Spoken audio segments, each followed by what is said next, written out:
Hello, hello! You have the good fortune, or literal course requirement, of starting a video about writing introductions to academic papers, and I hope you're as thrilled as I am! You see, what I did there was I used my own enthusiasm to try to draw you in the audience into caring about what I've got to say. This video on introductions will be talking about how to do precisely that, how to engage others in your work. This is what I generally mean when I talk about writing as a social act, and the introduction is the most gregarious part of the paper. Most of the rhetorical structure typical humanities papers have is formed by you, guided by an instructor based on a single source, and that's just 3 people, one of whom is likely long into their afterlife. So, the intro is the place to say that writing this paper wasn't an act of alienating solipsism, but rather your work has to do with conversations people on campus and in the wider world are having. Introductions are conversational gambits. If you think of a party, God, remember going to parties? Do you? If you think of a party, no one wants to go into the corner with the people who are just monomaniacally going on and on about their own work with seemingly no thoughts about the level of engagement or even comprehension of the poor civilians who just want some more cheese. Whatever the many faults and shortcomings of intellectual life at this moment in time are, it does tend to reward people who actually engage with each other. So one thing you can ask of the parts of your paper's intro paragraph that are not the main claim, which are the parts we're going to be focused on today, is, to what conversation would your main claim contribute? In this video, we've got a 3-point agenda to look at introductions. The first point is for us to look at what introductions do for your paper as a whole, which on the basis of the pyramid or argument construction method will also tell us when in the writing process we should worry about them. I bet you can guess. Next, we'll look at some general advice for intro writing in practice, using some pre-written hypothetical examples of main claims that we saw in previous videos. Finally, we'll look at one important example of how scholars often write their introductions, which has the deeply UChicago moniker of stasis destabilization. So let's start out with the most basic advice I got for the writing process that has to do with intros. Write them last. For real. For serious. Most people who try it say they can write the quickest and best intros once they're done with almost everything else in the papers they've written. Really. So let's revisit the structural reasons for my advice. The simplest reason is that the introduction contains the main claim or thesis, and the purpose of the introduction is to get to the paper's main claim in as direct and engaging a way as possible. In the argument construction model, I compare the main claim to the top of a rhetorical pyramid, a statement that's supported by every other element in the structure. Because the intro contains the main claim, it's got to come last. In this video, I will assume we have already written a paper by interpreting our paper prompt, selecting evidence that pertains to the prompt, analyzing the evidence for the themes highlighted, and generalizing our analysis in the form of a defensible and controvertible statement called the main claim. The video will deal with the rest of the intro. In the most conventional form of academic writing, the main claim is the last sentence of the introductory paragraph. The rest of the intro has to introduce the main claim. Once you've got a main claim in place, one of the last concerns you can have in your writing process is coming up with 1 to 4-ish sentences that engage readers to read your main claim. You may have heard that the intro can contain another element, which is a sentence that comes after the main claim and serves as an outline or agenda of how you're going to make your case. My general advice for short papers in the 1,500-word range or less is to try to get the rhetorical and summary functions of the main claim into a single sentence.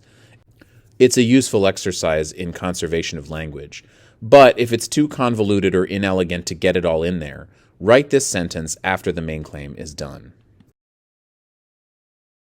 Now that I'm practicing the vice of advice, let's look at some general good practices for writing intros. To start, let me generalize and say that the non-main claim parts of the introduction principally serve to draw readers to the thesis by stating its significance in some way or another. It's all about drawing traffic. At this point, you might be asking why we're concerned with hypothetical readers. Your papers have readers, precisely an instructor and a writing specialist whose literal job it is to be your readers. First, the Hume Core teaches academic writing that's formed through a particular social habitus, which we'll talk about in a moment, And this is conventionally what is done with the first sentences in a paper. More importantly, however, you can show your instructor not only that you care about a class they care about enough to teach, but also that you can advocate for the significance of your own argument in terms of the goods or teloi the class pursues, to put an Aristotelian spin on it. Casting a big wide net for readers is just a good practice in service of these goals. Let's look now at a few main claims and think about aiming them into a conversation.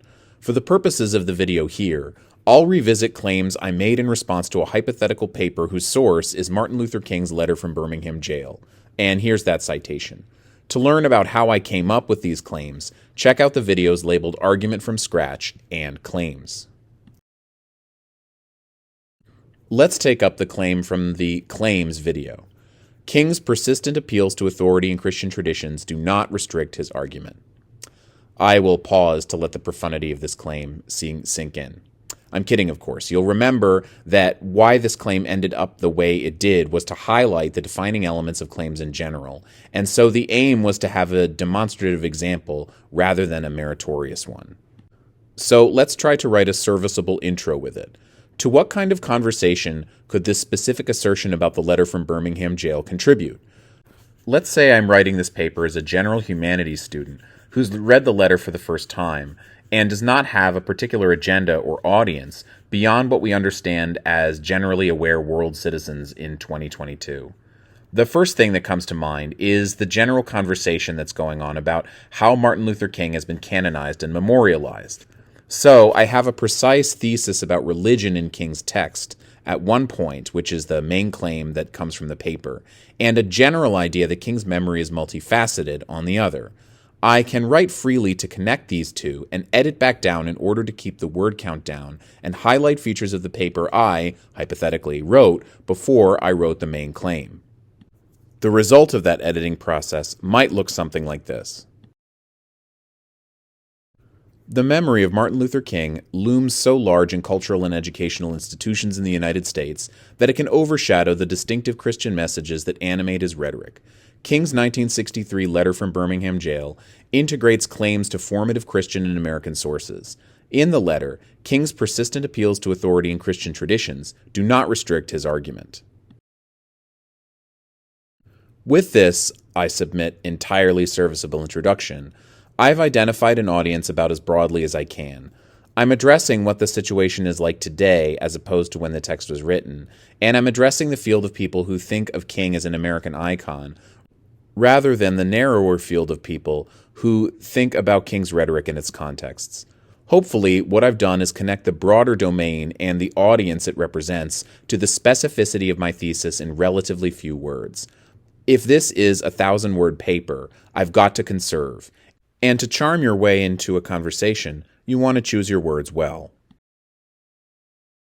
Since we're building a hypothetical introduction out of the wholesome elements that ought to go in there, we can spend a few words at the moment to talk about things that shouldn't go in the introduction.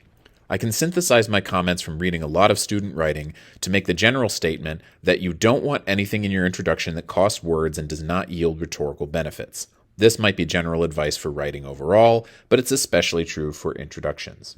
I specify my advice of exclusion to address two common problems, the first of which is on this slide. We want to avoid overlong summaries of the source text. In general, we have no room for summary, but as introductions introduce the source, some writers spend sentence after sentence unpacking the general argument of a work of philosophy or the plot points of an epic poem. The rule is, don't summarize any more than you need to understand the substantive point. If this is a body paragraph we're talking about, don't summarize anything more than you need to understand your cited evidence. In an intro, don't summarize any more than you need for the main claim to make sense. Sometimes I get the idea that some writers spend a lot in the intro talking generalities about the source because they want a quick warm-up to get them into the swing of writing. I totally get it, and I encourage it, but I encourage us to do it through finding and free writing about evidence. That way, we're warming up at the right structural point in the writing process. The next thing I'd advise against is method talk. When I say method talk, I mean statements about what you're doing to the source text instead of presentations of your argument. To give a fake example, it wouldn't be an efficient use of words to say, carefully analyzing letter from Birmingham jail and attending to King's appeals to religious authority, we can understand the sweep of his rhetoric. Is this sentence totally meaningless filler? No, not quite. It is saying something in that we know of the source text and we know a theme, but we can say what text we're working on at any point, and the main claim will mention the theme, so we're not contributing anything that couldn't be contributed somewhere more substantively. It's maybe through experience with scientific or maybe social scientific writing that some students will put method talk in their intros. But when you're writing a humanities paper about a single primary source, or even a few sources together, the argument itself will show what themes matter to understand the text and which of the author's words need careful note for the purposes of our paper. We generally don't need descriptions of how you're reading the text. And we should also avoid sentences that have the subject we, which is not really timely style in American expository writing, or where the subject, like the one above, is a nominalized verb with an ing ending. These kinds of constructions are often less clear than plainer sentences where the source author, the source text, or the pronoun I, if we really want to use it, is the subject. This preference can help keep the wording of the intro strong. It's here that I'll make a brief note on conclusions. The conclusion, the last paragraph of the paper, is the least important paragraph of the paper. If it's a good paper, your reader has already bought your thesis. If it's not such a great paper, no amount of rhetoric will sell it at this point. Nevertheless, it is a part of the paper, and it's subject to many of the same rules as the introduction. Like the intro, the sentences that aren't the main claim in the conclusion are just there to present that main claim. Also, like the intro, those non-thesis statements are a space for you to write more freely about the significance or implications of your work or the broader conversation into which you fit it. Concluding paragraphs are a topic where I've heard students tell me advice from high school that's actually pretty good guidance. You might have heard that the intro is the mirror image of the conclusion, which is a good model for it.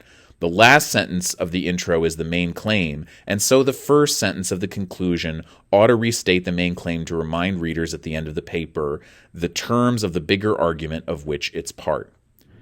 So after you restate the main claim, you can take a metaphorical step back and talk about why it matters. To take the example of our thesis from the claims video, I might approach a conclusion with a restatement of the main claim and a valediction for further thought as follows. King grounds his text in an appeal to Christian principles and authority, but his argument spreads well beyond this domain. That's my restatement of the main claim.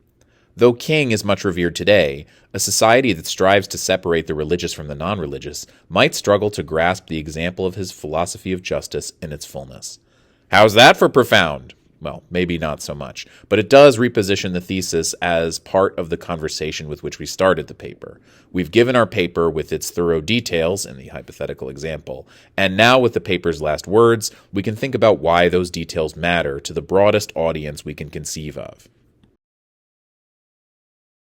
Now that we've taken a conversational approach to intro writing, let's look at one way scholars introduce their work into the splendid feast of reason and flow of soul that is academic writing today.